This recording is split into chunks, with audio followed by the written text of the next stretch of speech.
Assalamualaikum warahmatullahi wabarakatuh. Waalaikumsalam warahmatullahi wabarakatuh. Oke, perkenalkan nama saya Nong Perayani.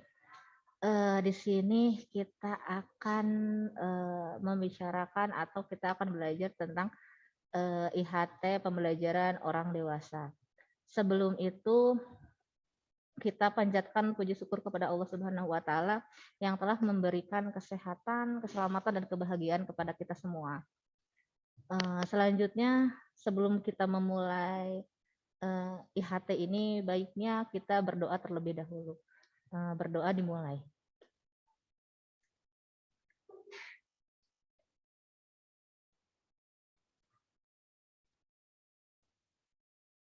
Berdoa selesai. Oke, baiklah. Gimana Bapak Ibu kabarnya? Alhamdulillah sehat. Alhamdulillahirabbil alamin. Berarti masih sehat ya, Pak, Bu? Insyaallah. Oke, sebelum kita memulai IHT hari ini, baiknya kita melakukan ice breaking dulu ya. Saya nggak mau di akhir karena Siap. saya pengen tahu fokusnya Bapak dan Ibu. Oke, dengarkan instruksi saya, Pak, Bu. Ketika saya bilang pagi, Bapak Ibu tepuk tangan 1 kali. Ketika saya bilang siang, Bapak tepuk tangan 2 kali. Dan ketika sore, Bapak dan Ibu tepuk tangan 3 kali. Udah itu saja peraturannya, nggak usah panjang-panjang. Bapak Ibu apakah mengerti? Siap. Siap, mengerti, Bu. Oke, coba ya dijajal. Pagi, siang, sore, malam, siang, sore, pagi. Oke, udah cukup. Alhamdulillah Bapak dan Ibu masih berkonsentrasi. Baiklah, kita masuk ke materi ya.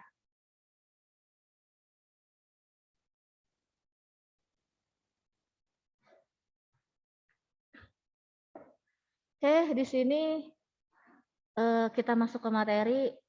Kira-kira kalau saya tanya, Bapak dan Ibu pernah tidak mendengar apa itu pembelajaran orang dewasa?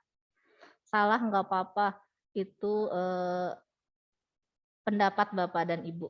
Sebelum saya menjelaskan materinya. Ayo Pak, Bu. Apa itu materi pembelajaran orang dewasa? Orang dewasa ya, kalau secara sekilas itu biasanya dikonotasikan dengan hal-hal yang dewasa di sini. Mungkin itu. Oke, baiklah Pak. Suaranya dikerasin Pak. Nggak kedengeran. Tes. Dengar nggak? Ya. Ya.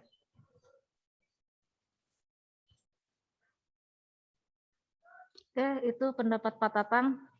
Baiklah, di sini saya akan menyampaikan materi tentang pembelajaran orang dewasa, di mana kita akan mempelajari tentang pengertian pembelajaran orang dewasa, teori pembelajaran orang dewasa, menurut Howells, dan karakteristik belajar orang dewasa, serta prinsip-prinsip pembelajaran orang dewasa. Oke, di sini kita masuk dalam pengertian pembelajaran orang dewasa.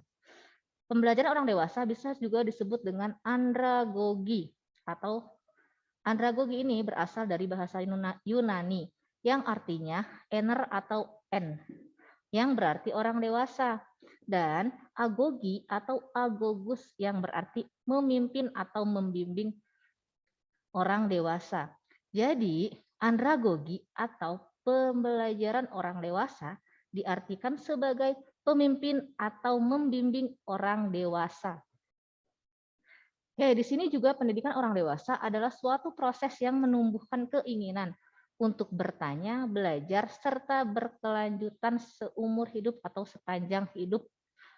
Orang dewasa sebagai peserta didik sangat unik dan berbeda dengan usia dini dan anak remaja. Proses pembelajaran orang dewasa akan berlangsung jika terlibat langsung. Idenya dihargain, materi ajar sangat dibutuhkannya, atau berkaitan dengan profesinya sebagai sesuatu yang baru bagi dirinya. Oke, di sini ketika kita belajar, kita kan sudah dewasa nih. Ketika kita belajar itu pasti berbeda dengan anak di usia dini atau anak remaja ya Bapak Ibu. Dari segala hal, dari cara berpikir, dari cara pemecahan masalah, dari pengalamannya pun pasti berbeda-beda. Nah, di sini kita akan belajar bagaimana memimpin atau membimbing orang-orang dewasa. Oke, yang kedua teori pembelajaran orang dewasa menurut Knowles. Malcolm Stafford Knowles 1913 sampai 1997. Mereka merupakan seorang pendidik asal Amerika Serikat. Ia dikenal sebagai teorinya tentang pendidik orang dewasa atau orang yang disebut dengan andragogi. Menurut Knowles, andragogi adalah seni dan ilmu pelajaran orang dewasa. Karena itu, andragogi mengacu pada segala bentuk pembelajaran orang dewasa. Yang saya bilang pembelajaran orang dewasa sama anak kecil itu pasti berbeda dari segala halnya. Oke, di sini ada karakteristik belajar orang dewasa. Menurut si Knowles, membuat 4 asumsi tentang karakteristik pembelajaran dewasa yang berbeda dari asumsi karakteristik pelajar pendidik. Pada tahun 1984, Knowles kemudian menambahkan asumsinya yang kelima. Oke, yang pertama konsep diri. Yang kedua motivasi belajar, orientasi belajar, kesiapan belajar, dan motivasi belajar. Oke, di sini kita jabarkan satu persatu ya, Bapak Ibu. Yang pertama konsep diri. Orang dewasa memiliki konsep diri untuk bertanggung jawab terhadap keputusan-keputusannya. Karena itu, ketika seorang individu bertumbuh dewasa dan matang, konsep diri mereka akan bergerak dari individu dengan individu yang tergantung pada orang lain menjadi individu yang mandiri sehingga dapat mengarahkan dirinya sendiri. Oke, di sini kita sebagai orang dewasa tentu sudah tahu ya Pak, Bu. Kalau misalnya kita harus belajar untuk mandiri, bukan harus belajar lagi, udah harus mandiri. Apalagi kita sudah berkeluarga. Dalam pembelajaran pun sama, kita harus mandiri, dituntut untuk mandiri, dituntut untuk mencari informasi-informasi sendiri tanpa tergantung kepada orang lain. Yang kedua, pengalaman. Orang dewasa memiliki pengalaman yang lebih banyak dan beragam dari anak-anak. Melalui pengalamannya tersebut, orang dewasa memperoleh identitas diri. Karena itu, pengalaman yang diperoleh dapat menjadi sumber belajar yang berharga bagi orang dewasa. Jangankan dibandingin sama anak kecil atau anak di usia dini. Pengalamannya ya Bapak Ibu. Kita aja yang sama-sama dewasa, pengalamannya berbeda dalam pembelajaran. Jadi di sini kita akan setiap orang itu pasti mempunyai pengalaman yang berbeda dalam pembelajaran, dalam segala hal lah, dalam kehidupan semuanya pasti berbeda. Jadi di sini biasanya orang yang berpengalaman banyak itu identitas dirinya dia meningkat atau tinggi. Terus yang ketiga, kesiapan belajar. Pada saat manusia dewasa, persiapannya untuk belajar semakin meningkat, berorientasi pada tugas-tugas yang berkembang dari peran-peran sosialnya di masyarakat.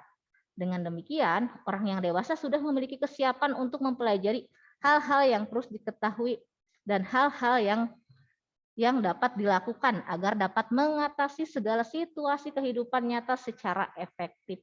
Oke, di sini saya udah hitamkan itu di hal-hal yang perlu diketahui dan hal-hal yang dapat diketahui. Jadi di situ orang dewasa itu pasti dalam kehidupan atau dalam pembelajaran itu biasanya dia bakal tahu hal apa yang harus dilakukan, hal apa yang baik buat dia, hal apa yang buruk buat dia, dan hal-hal yang dapat dilakukan agar ya dirinya bisa mencapai tujuannya.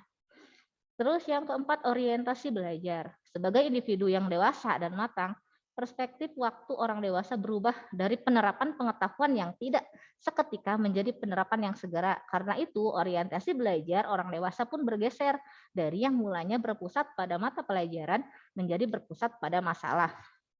Nah, di sini biasanya mata pelajaran itu hanya ilmunya saja. Tapi kalau misalnya orang dewasa, biasanya dia pusat masalahnya apa. Terus yang terakhir dia motivasi belajar.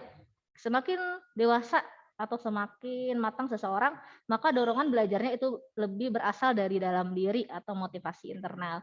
Keinginan untuk mendapat peningkatan kepuasan kerja, harga diri, kualitas diri, dan sebagainya menjadi motivator yang paling ampuh.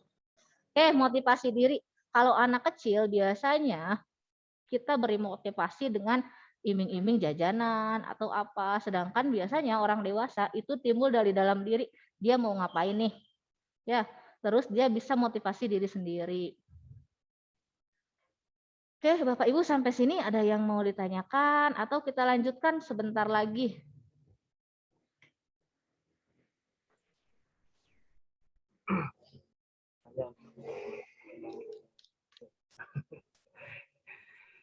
Nah, ini untuk sharing aja nih Bu. Ya Pak? Jelas ya Bu? Halo? Ya.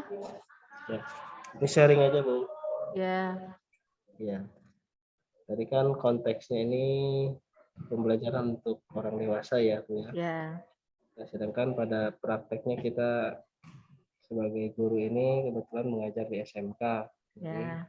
murid-murid kita kan kalau disebut dewasa ya belum, tapi dari remaja sudah beralih. Jadi pengalihan dari remaja mau ke dewasa ya Bu ya. Ya. Nah, jadi yang saya tanyakan ini bagaimana cara mendidik anak-anak atau murid-murid kita ini biar mencapai kedewasaannya, ya terutama dalam cara berpikirnya gitu Bu. Nah, yang dewasa maksudnya. Itu aja mungkin Bu. Terima kasih. Oke, terima kasih Pak. Oke, baiklah Bapak di sini kan menanyakan nih kalau misalnya kita jadi guru, terus gimana nih peserta didik kita agar dia terlihat dewasa dan tidak dari cara berpikirnya ya. Oke, bisa jadi Pak, dari salah satu jawaban saya, salah satu yang kita bisa lihat dari kedewasaan anak adalah dilihat dari pengalaman dan juga dari kesalahannya. Biasanya anak itu yang banyak pengalamannya, misalnya nih kita komputer, yang banyak pengalamannya dia biasanya lebih unggul. Dan kita harus melakukan pendekatan kepada setiap anak karena anak itu kan beda karakter nih. Terus yang kedua, kedewasaan anak itu bisa dilihat dari kesalahannya. Biasanya anak yang udah dewasa, dari kesalahannya dia bisa belajar. Kalau misalnya dia melakukan hal buruk, terus dia belajar untuk tidak melakukannya, nah berarti itu kan udah disebut dengan dewasa gitu. Udah Pak, itu aja gimana? Ya, Apa ada cukup tambahan ya. nih dari Terima Bu kasih. Seni? Ya, mungkin pertanyaan dari Pak Pak Tatang dan jawaban dari Bu Enong itu memang sudah ini ya.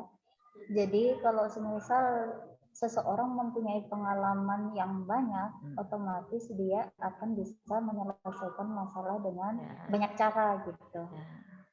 Ya, seperti itu aja dari saya. Oke, terima kasih Bu Seni dan Pak Tatang. Baik, saya lanjutkan ya sebentar lagi. Oke, di sini ada prinsip-prinsip pembelajaran orang dewasa.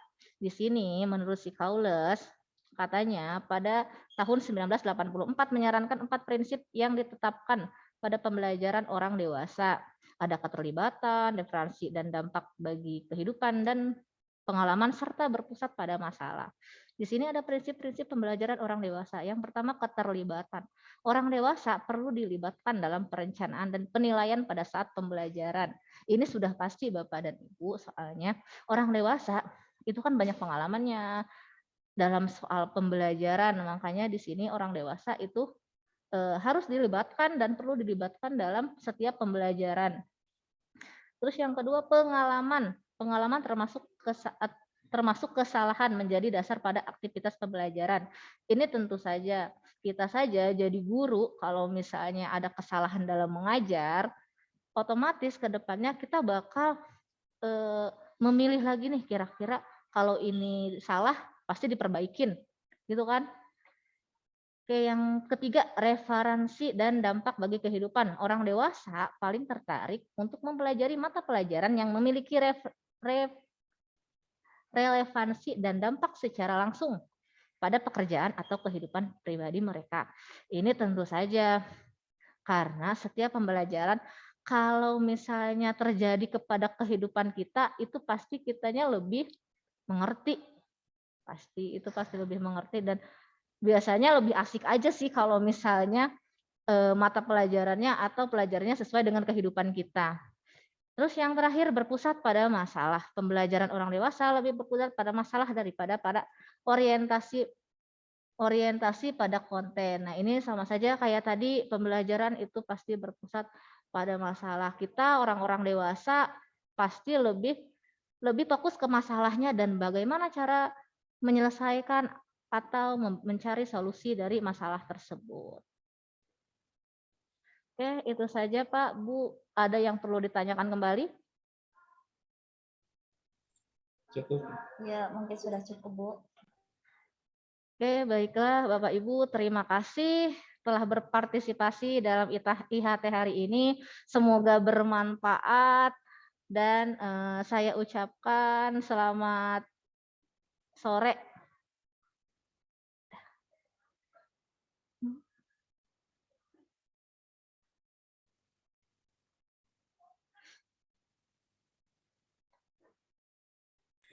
Selamat sore.